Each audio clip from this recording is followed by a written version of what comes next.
So we are with Tony Excoffon. And Tony, thanks for spending some time with us.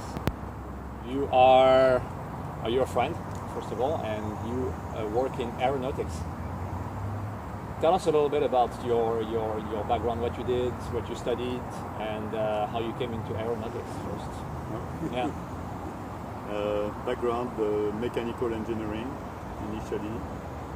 Ended up doing aeronautics just by the circumstances. It was not a plan, but that's an interesting field, and I enjoy it.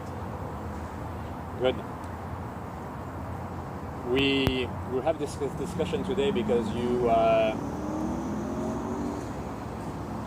you work in a field that cares about reliability a lot, because you put planes everywhere on the planet, thousands of planes right now that are flying, and they don't go down. And when a plane goes down, it has hundreds of people in it, and it's a big catastrophe.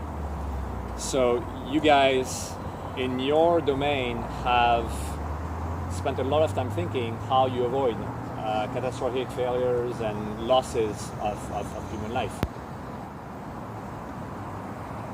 How do you guys think, what do you see in your industry that you think is really unique to aeronautics that you don't see in other fields? You're right when you say that a plane crash can kill a lot of people. So that's a concern for us, obviously, but that's also a regulation, because you cannot do what you want with a plane. I mean, the FAA is going to control everything you do. They're going to check safety, and it's not a choice. I mean, it's mandatory, and that's for the good. Mm-hmm. On the opposite, on the road, you can do whatever you want. Nobody cares. That doesn't make sense. Yeah.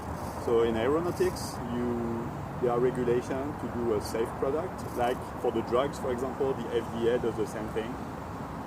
Control and impose some regulations so that everybody is safe. And for the plane, that's the same thing. I mean, we have to demonstrate that the airplane is safe. So that's kind of, it's not unique. I mean, aeronautics and pharmaceutical business are the same in that sense. But there are so many other applications where nobody really cares, and there are a lot of casualties. Yeah. And the road is an example where I think you were saying that 1.2 million people every year die from car accidents. Worldwide. Worldwide, yeah.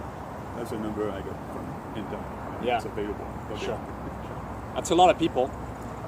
It's a lot of people, and it's a number that could be brought down dramatically, potentially with technology. And you're, on the vanguard of technology adoption right now, because you've got this car next to us, which is the first self-driving car. The self-driving car is perhaps one of the biggest inventions in the last few decades that can change that number of 1.2 million if we assume that the car at some point reduces the error from just human lack of attention. Yeah, I think most of the problems with car accidents are coming from human errors, because we drive, we don't pay attention, we are not focused on the driving all the time, we are drunk or whatever, and there are many causes that makes. I mean, the car most of the time is safe itself if you operate it properly, but the driver is not safe. That's the one that makes not all, but most of the accidents. So, and the same thing for the planes now, basically. I mean, a lot of the plane accidents come from human errors. Yeah. It's not the fault of the plane most of the time. But we still have pilots. But in the car, I mean, definitely the driver is the cause of most of the accidents. So if you can replace that by another system, then you save a lot of lives. Yeah. You were explaining, and we'll do another video in the car, but you were explaining that right now this technology is so brand new that you still need to have at some point the driver taking back the steering wheel in places where it's very twisty, and that in some cases there's still a lot of responsibility on the driver to realize that the car is not quite there self-driving. Yeah, sure. For now, I mean, it's basically just an assistance, like the cruise control that helps us control the speed. That's an assistance to the steering wheel. Yeah. That's it. So you have to. I mean, they tell you that you need to. You are still responsible for the driving. But that helps a lot, and it's in some situation like highway, it's pretty straightforward. It's easy driving. I mean, it's very relaxing to rely on the system. You just have to supervise, but you don't actually control. Yeah. And that helps a lot. Very good. You know, there's a lot of philosophers in the old times, and even right now, that say you should always be skeptical about everything. You should, like, the past is always better. And to some extent, that's wrong, because when you look at these casualties and, you know, the state of progress, there is some progress that has some use, and that's one of them.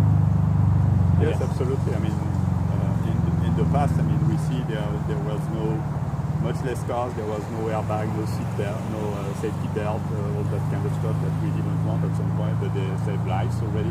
Yeah. But we can go one step further and save much more lives. I mean, there's a potential to save 1.2 million a year, so that's pretty big. Yeah, for sure.